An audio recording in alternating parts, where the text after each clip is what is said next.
اسلامی ممالک کی تنظیم OIC یعنی آرگنائزیشن آف اسلامک کوآپریشن کے وزراء خارجہ کے اجلاس میں افغانستان میں معاشی بحران سے نپٹنے کے لیے انسانی بنیادوں پر ٹرسٹ فنڈ بنانے پر اتفاق کیا گیا۔ اسلام آباد میں مسلم ممالک کے نمائندوں نے اتوار کو ایک خصوصی اجلاس میں افغانستان میں بگڑتی ہوئی انسانی صورتحال کا اعتراف کیا۔ سعودی عرب کی تجویز پر OIC کے وزراء خارجہ کی کونسل CFM کے 70ویں خصوصی اجلاس کی میزبانی پاکستان نے کی تھی، جس کا مقصد افغانستان کی انسانی صورتحال کو دنیا کے سامنے لانا تھا۔ اس کانفرنس میں 70 سے زائد مندوبین نے شرکت کی، جن میں 20 وزراء خارجہ اور 10 نائب وزراء خارجہ شامل تھے۔ اور اس وقت ہمارے ساتھ موجود ہیں پروفیسر محب الحق صاحب، جو کہ ایکسپرٹ ہیں خارجی امور کے۔ محب الحق صاحب، آپ کا بہت استقبال کرنا چاہیں گے اور آپ سے ہم یہی جاننا چاہیں گے، جس طرح سے افغانستان کی صورتحال رہی ہے اور اب OIC کا یہ اہم اجلاس، کیا صورتحال میں کچھ بہتری آنے کی امید؟ آپ کا تجزیہ کیا کہتا ہے؟ دیکھیے، جو افغانستان کی صورتحال ہے کہ ان کے اپنے ایسٹس طالبان کے بعد یعنی 15 اگست کے بعد ان کے اپنے جو افغانستان کے ایسٹس تھے وہ فروزن ہیں۔ ایسی حالت میں ان کی اکنامک کولیپس کر رہی ہے، جو امپلائیز ہیں ان کو تنخواہیں دینا مشکل ہو رہا ہے۔ تو ظاہر سی بات ہے کہ جب سسٹم یعنی گورنمنٹ آفیسرز، گورنمنٹ کے جو پبلک سرونٹس ہیں ان کو تنخواہیں نہیں ملے گی تو ایک پورا پولیٹیکل سسٹم کولیپس کر جاتا ہے۔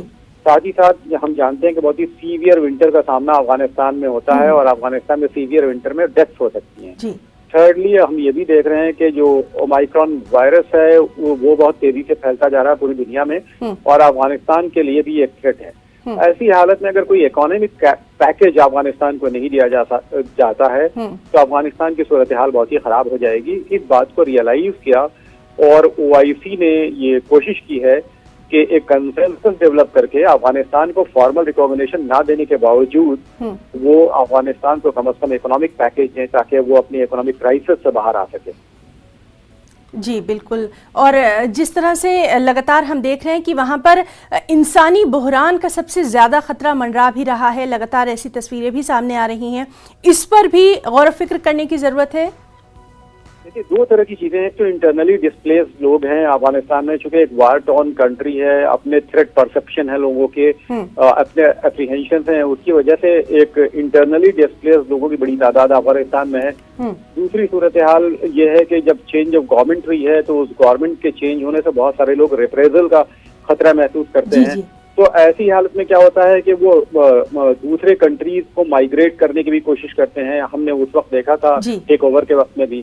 تو یہ دو طرح کے جو لوگ ہیں یہ بہت اس صورتحال کا یعنی سامنا نہیں کر پاتے۔ ایسی حالت میں ظاہر سی بات ہے کہ چاہے وہ انٹرنلی ڈسپلیسڈ ہوں یا پھر جو ریفیوجیز ہوں، افغانستان کے لیے ایک اسپیشل پیکیج نہ صرف OIC بلکہ یونائٹڈ نیشنز کی طرف سے بھی ضرورت ہے، اور یونائٹڈ نیشنز کے افسران بھی بار بار وارننگ دے رہے ہیں کہ افغانستان کی صورتحال بہت ہی تشویشناک ہے۔ بالکل، بہت بہت شکریہ آپ کا تمام تر بات چیت کے لیے۔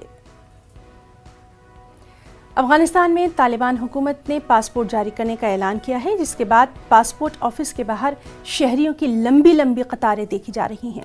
سخت ٹھنڈ کے باوجود خواہش مند افغان شہری پاسپورٹ حاصل کرنے کے منتظر نظر آ رہے ہیں، اور ماہرین کے مطابق طالبان کی موجودہ حکومت سے یہ شہری خوفزدہ ہیں، جس کی وجہ سے کسی بھی طرح افغانستان سے نکلنا چاہتے ہیں۔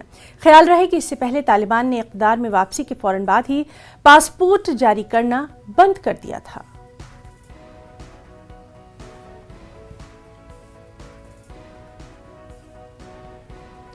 کورونا وبا کے دوران باہمی امداد اور انحصار